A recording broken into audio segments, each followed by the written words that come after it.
Okay. Hello, everyone. I'm just going to switch my um, screen. Okay. So today we're going to talk about the life of William Shakespeare. And we all know that he is the author of the play we're going to read, Romeo and Juliet. So, William Shakespeare, he was born in 1563 and he died in 1616. That's very easy to remember. Okay, so what do we know about him? He was born in upon Avon, England, and he's a son of a prominent town official, and that makes a lot of sense because he received excellent education with heavy focus on grammar and literature. Despite of having eight children, his parents was able to send all of them to good schools. And out of those eight children, William Shakespeare is the third. Now let's proceed to his marriage and family life. So William Shakespeare got married at the age of 18 to Anne Hathaway, and not the Anne Hathaway that we know. And brace yourself. She was 26 years old when they got married, and she was pregnant with his first child. And that first child, she's Susanna, and she was born in 1583, followed by the twins. They are Hamnet and Judith, born in 1585. But unfortunately, Hamnet dies at the age of 11. We're going to find out more about his death in the towards the end of the presentation.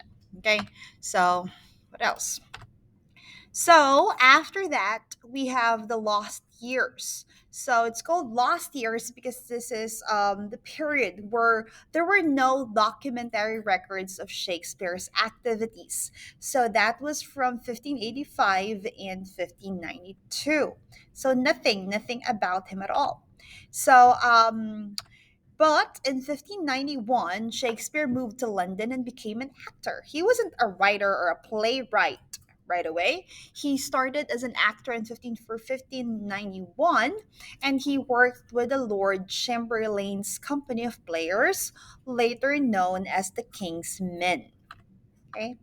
Along with acting, he also wrote some of the most renowned and studied literature written in English language, and we're going to know about those later on. Poems famous for his sonnets, plays, comedies, tragedies, and history. Okay, now these are the examples of comedies that William Shakespeare wrote. All's Well, As You Like It, Comedy of Errors, but I feel like the most popular among the list is The Midsummer Night's Dream and The Merchant of Venice. I remember watching that when I was in high school in the Philippines. Okay, and then followed by the tragedies Julius Caesar, Hamlet, Macbeth, Othello, Romeo and Juliet, and King Lear. So we're gonna read Romeo and Juliet, and as we all know, it's an example of a tragedy. So, ooh, sad. Now let me talk about the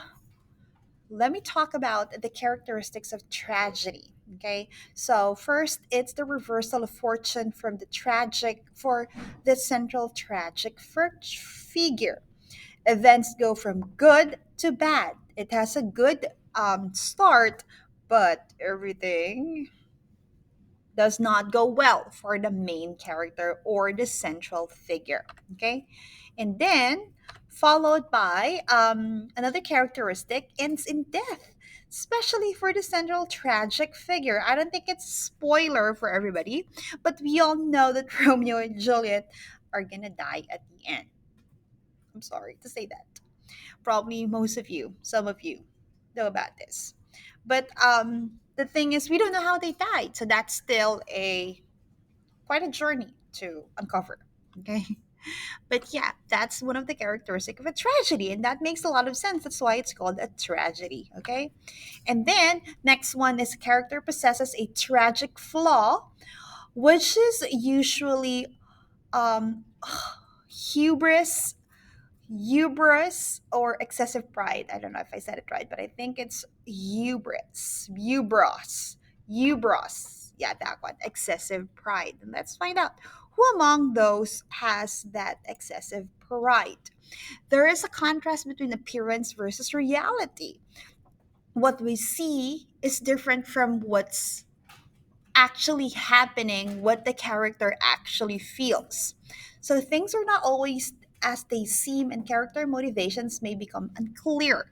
This often leads to trouble because it appears different for other characters, now causing trouble to the plot. And then, followed by the central figure must hold a high position in society. Okay, so the main characters, example, they're kings and queens or wealthy family that is highly respected, and that's what we have in our Romeo and Juliet. We have the Montagues and the Capulets. Okay, and as the play evolves, the main character becomes more isolated, and that's what happened to Romeo and Juliet. Tragedies focus on the individual instead of group, and main character cannot be entirely good or bad. Okay, next. Oh, story begins in medias res, which is a Latin word for in the middle of events or things. So our story, it started at the middle of the event. Okay, it did not tell us the fight between the Montagues and the Capulets, but it tells us what happens at the middle. Okay. Oh, I think I have a couple more pens. So these are the histories written by William Shakespeare. Feel free to pause and read them.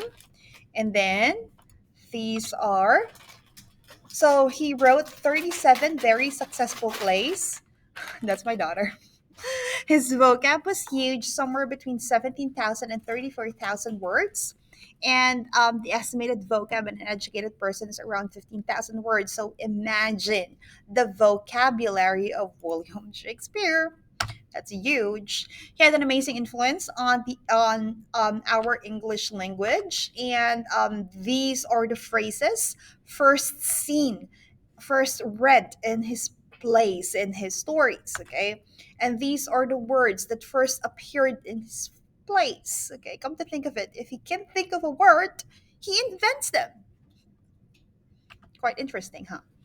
Now, let's talk about his later years. So he returned to Stratford about 1610, where he lived as a country gentleman, wealthy, owned one of the largest homes in town, died in Stratford in 1616 at the age of 52, and his death was a mystery. It is rumored that he drank too much and contracted a fever, or that he died from a cerebral hemorrhage. There's no specific data that tells us how he died. It still remains a mystery, even if you watch some videos or look it up. Next, now, that's Mr. Walter. Shakespeare lived and wrote during what is known as the Renaissance, which lasted about 1485 to 1660. So I don't know if I'm going to use this video. If you see this video, then I'm using it, despite of the noise that's happening around me. So that is known as the Elizabethan age. So that's not the Queen Elizabeth that recently died. This is actually Queen Elizabeth I, who ruled England in 1558 to 1603. Okay, so what do we know? That's Queen Elizabeth. So during her reign, society celebrated poets, and Elizabethans would be surprised to learn that their age would become the best known for its theater, most considered drama, less distinguished from literature than poetry. I'm rushing to finish this video. England was flourishing and London was becoming one of the largest cities in Europe. However, life was not easy for everyone, okay? First, Catholics experienced religious persecution, okay? They were Protestant. Women were subject to many restrictions. Most English are public endured crowded living conditions and unsatisfactory diet because they all fled to London. Now it's crowded and they don't have a lot of food to eat, so it wasn't really a good living situation. So, rich and poor were alike defenseless against the bubonic plague. This is the one that I'm talking about. Most of Shakespeare's brothers, siblings, they died because of this plague, and they believe that this is also the reason why Hamnet, Shakespeare's child, one of the twins, died. In 1564, the Shakespearean was born. Nearly one third of his hometown died of the plague. Okay, and let me just show you examples of fashion during that era. Okay, so they wore corset. What else? These are the shoes. So this is how people dress up. Okay, so that ends my video for today. If you have any questions, just let me know. I'm just around, just inside the classroom, walking around, trying my best to help everyone. Okay. Okay, I'll see you in my next video or in my next lesson. Bye.